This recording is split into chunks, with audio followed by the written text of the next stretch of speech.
Miss হবে না আপনার পছন্দের টিভি শো। দেখুন জি5 অ্যাপে একদম ফ্রি।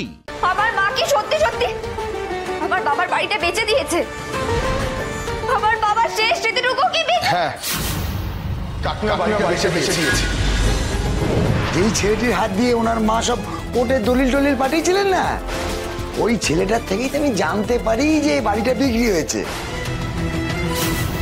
ম্যাডাম, আপনি যদি বলেন ওই ছেলেটাকে আমি ডাকি, কি বলুন? ডাকি? কোন ছেলে? কোন ছেলে? যে কেউ এসে বলে দেবে যে আমার বাবার বাড়িটা আর আমার নেই, আর আমি বিশ্বাস করে নেব? কখনো না। ঋতিমা, আমি বলছি কি, ওনারা যাকে ডাকবে বলছে ডাকুক না, তুই বরং এর মধ্যে তোর মাকে একবার ফোন করে জিজ্ঞাসা কর। ঠিক আছে, আপনি আপনার মাকে ফোন করুন, আর আমি ওই ছেলেটিকে ফোন করছি।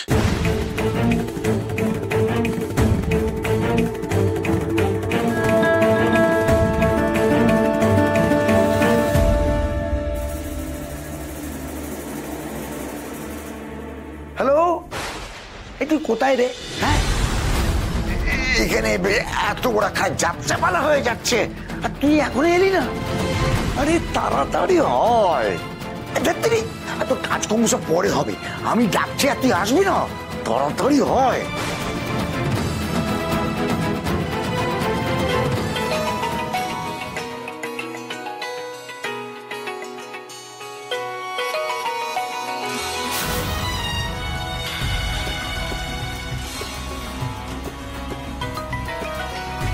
ধরো। দিদি ফোন করছে। দিদি, এ ফোন ধরা যাবে না রে। ওই মল্লিক বাড়ির থেকে তো উৎখাত হয়েছে সব কটা। আমার হাতে কিছু টাকা আছে, এটা জানেও। এখন যদি ওই সামান্য কটা টাকা তারও ভাগ চায়, তখন কি করবো? ফোন ধরা যাবে না বাবা। খাচ্ছিস খা। মা, তুমি আমাকে টাকার কথা বলতে বারণ করে নিজেই বলে দিয়েছো? তার মানে কি তুমি বাড়ি বিক্রির কথাটা বলে দিয়েছো? আরে না রে বাবা, না। ও, তুই কি মনে করেছিস আমার মাথাটা কি তোর মতো ফাঁকা? ঘটে কিছু নাই, সব কিছুই বলিনি। মনে নেই না যখন আয়লা ফাঁসিয়েছিল, ওর ফাঁদে পা দিয়েছিলে, তখন কোত্থেকে টাকা তুলেছিলে? আমার ব্যাংকের খাতা থেকেই তো টাকা তুলেছিলে।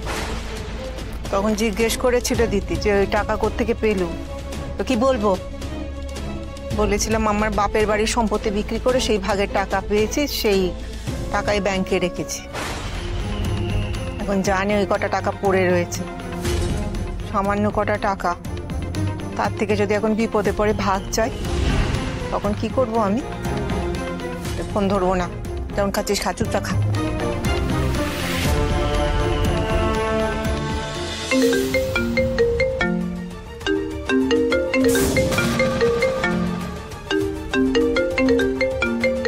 দিদি,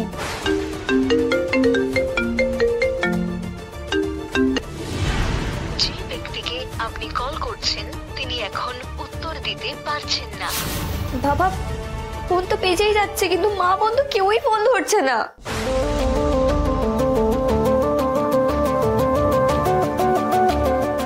ফোন না করে একটা মেসেজ করো না। হ্যাঁ হ্যাঁ দিদি, আমি করছি। মা, ফোনটা একবার ধরো, খুব জরুরি দরকার।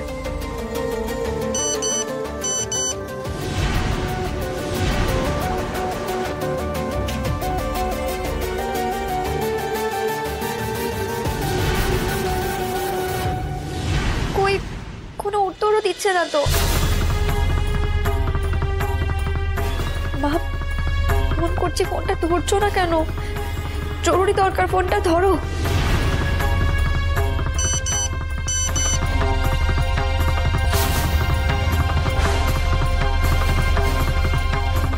বলছি, মা তো কোনো উত্তর দিচ্ছে না। কি হচ্ছে বলো তো? একবার দেখি ফোনটা, দেখি। উত্তর দিচ্ছে না। না, তাই তো। এতগুলো মেসেজ, তার কোনো উত্তর দিচ্ছেন না। আর তুমি যে এতগুলো ফোন করলে, পাল্টা তো উনি কোনো ফোন করলেন না।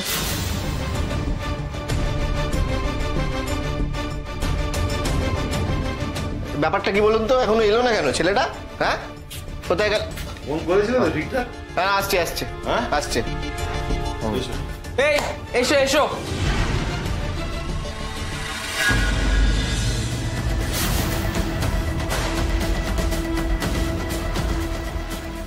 এই ছেলেটাকে আমি আগেও এই বাড়িতে দেখেছি।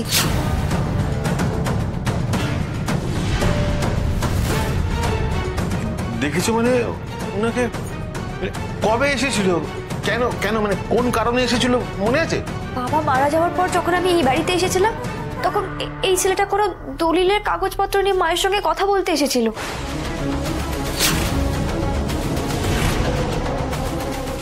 বলছি ওই বাড়ির দলিলটা বার করে রাখতে বলেছি, রেখেছো তো? বায়ারকে দলিলটা দেখাতে হবে, উনি আবার উকিলকে দিয়ে যাচাই করবে। সেদিন মা তোমাকে কিসব একটা বলে এখান থেকে চলে যেতে বলেছিল। তুমি কি একটা দলিলের কথা বলছিলে তাই না? কিসের দলিল? এই বাড়ির দলিল? হ্যাঁ, আবার স্পষ্ট মনে আছে। কি একটা বায়ার বলেছিল। বাবা, বায়ার মানে তো ওই যারা কেনে বাড়িটা, তাই না? ম্যাডাম, ও আপনার মাকে বায়ারের কথা বলেছিল, মানে যে বাড়িটা কিনেছে তার কথা বলেছিল। তাই তো? সত্যি কথা বল, এই বাড়িটা আমার মা তোমাকে বেচে দিয়েছে? কিসের দলিলের কথা বলছিল আমার মা সেদিন? কি হলো বলো আমাকে। তুমি চুপ করে থেকো না, তুমি কিন্তু আমাকে বলো, নইলে কিন্তু আমি পুলিশ ডাকবো। আমার বাবার বাড়ি নিয়ে আমি কিন্তু কোনো রকম জালিয়াতি সহ্য করব না। আরে ভাই চুপ করে আছিস কেন? সত্যিটা বলে দে না।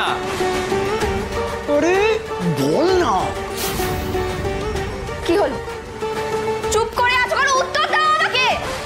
আমার মা কি সত্যি সত্যি আমার বাবার বাড়িটা বেচে দিয়েছে? আমার বাবার শেষ স্মৃতিটুকু কি? হ্যাঁ, কাকনা বাড়িটা বেচে দিয়েছে।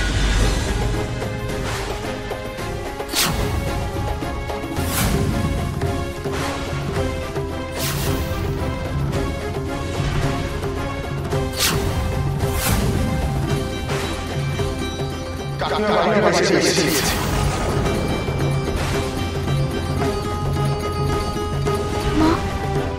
তোমার কাছে এতগুলো টাকা এলো কোথা থেকে?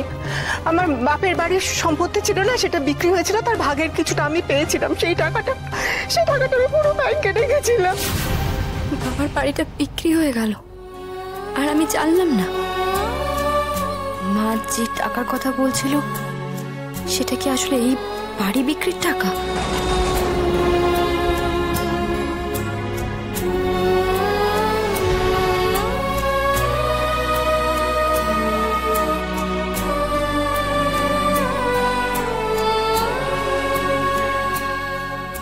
আমি পারলাম না বাবা, আমি পারলাম না তোমার বাড়িটা বাঁচাতে। সব দোষ আমার, সব দোষ আমার বাবা। জি5 ডাউনলোড করুন আর সব এপিসোড দেখুন একদম ফ্রি।